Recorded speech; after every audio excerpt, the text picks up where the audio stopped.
Good morning সবাইকে। একটা নতুন সকাল নিয়ে চলে এসেছি আবার। তো আজকে মেনলি সবাইকে এত সকালে আসার কারণ হচ্ছে সকালবেলার একটা টিফিন সবার সাথে শেয়ার করব। এটা তোমরা মানে টিফিন হিসাবেও নিতে পারো, বাড়িতে ব্রেকফাস্ট হিসাবেও নিতে পারো, ইভিনিং স্ন্যাক্স হিসাবেও নিতে পারো।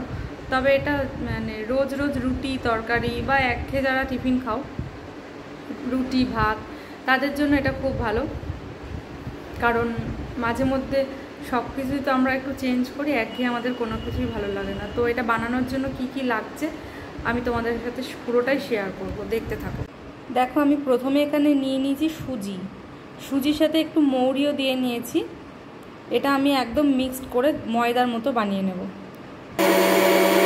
এই দেখো একদম ডাস্ট, পুরো ময়দা মিহি যেমন হয় তেমন হয়ে গেছে।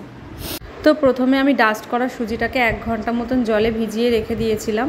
তারপরে আলু আর গাজরটাও কেটে রেখেছিলাম, ধুয়ে রেখেছিলাম।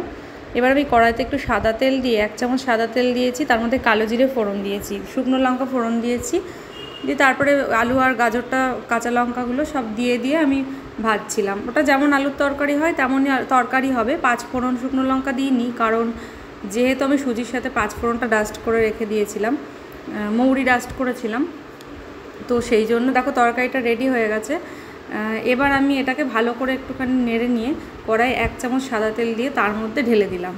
এবার এর মধ্যে আমি তরকারিটা দেবো, তরকারির সাথে একটু জাস্ট সস দেবো, দিয়ে আমি এটাকে পাটিসাপটার মতন রোল করে নেব। তরকারিটা কিন্তু খুব ভালো করে বসিয়ে দিতে হবে, তো আর সসটা আমি তো এই দেখো রেডি হয়ে গেছে আমাদের ব্রেকফাস্ট, অথবা এটা টিফিন হিসেবেও ব্যবহার করতে পারো, টিফিনের জন্য খুবই ভালো হবে।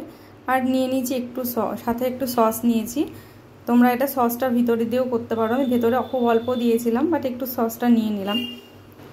এইভাবে আমি সবগুলো ভেজে নেব। টাটা।